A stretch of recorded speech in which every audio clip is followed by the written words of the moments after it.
Je crois que j'ai toujours eu envie de créer une société. Simplement, j'attendais que les conditions soient réunies.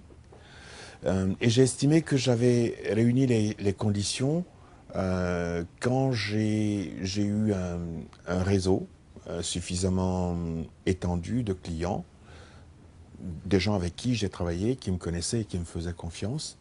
Et quand j'ai estimé avoir réuni l'expérience nécessaire pour voler de mes propres ailes.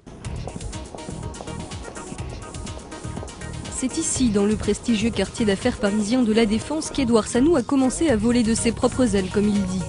En juin 2008, il crée Nexilon, une société de conseil en SAP, le numéro 1 des logiciels de gestion entreprise. SAP est un logiciel d'un type particulier. On peut dire que c'est un logiciel semi-fini, dont le but est d'intervenir dans toutes les activités de l'entreprise. Si je prends l'exemple de la comptabilité existe dans toutes les entreprises. Mais d'une entreprise à l'autre, la manière de réaliser la comptabilité peut varier légèrement, même s'il y a des règles précises sur la comptabilité. L'objet de SAP, ce sera, enfin notre métier à nous, ce sera d'adapter le logiciel SAP aux spécificités d'une entreprise donnée. Edouard Sanou évolue sur un marché concurrentiel mais très porteur. Nexilon devient vite une entreprise florissante. En 3 ans, elle passe de 0 à 25 salariés. Un succès qui s'explique aussi par le parcours très riche de l'entrepreneur. À 23 ans, après 3 ans d'études au Gabon, cet informaticien burkinabé vient enrichir sa formation en France jusqu'au DESS. C'est là qu'il va faire un peu par hasard ses premiers pas dans l'entrepreneuriat. Pour ma dernière année de formation en DESS, chez IBM, l'entreprise a souhaité prolonger ce stage, mais je n'avais pas la nationalité française à l'époque.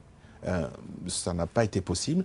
Et j'ai été amené, par la force des choses, à créer une entreprise, une EURL. C'est une entreprise unisalariée.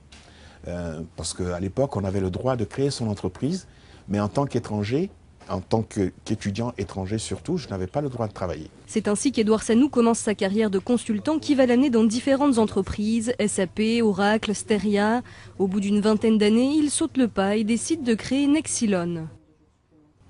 J'ai créé Nexilon, d'abord seul, dans un premier temps, et j'ai pensé assez rapidement qu'il était important d'être associé avec d'autres personnes. Edouard Sanou va alors obtenir l'aide de Philippe Loumeau, ancien directeur de la Bourse du Québec, qui décide d'investir dans son projet.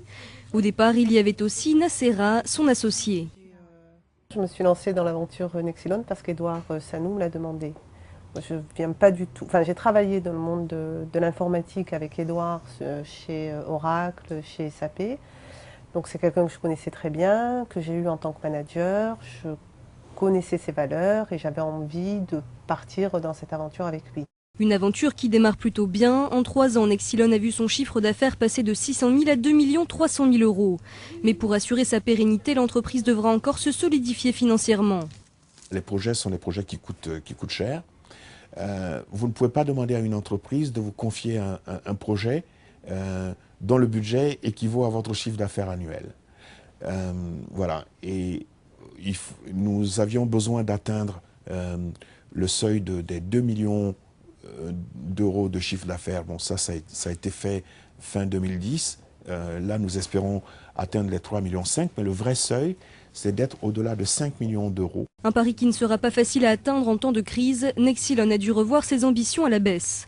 Pourtant, le chemin parcouru en 3 ans dans un contexte économique très difficile est honorable et a valu une belle distinction à Edouard Sanou. J'ai été distingué comme l'entrepreneur africain en France de l'année 2011.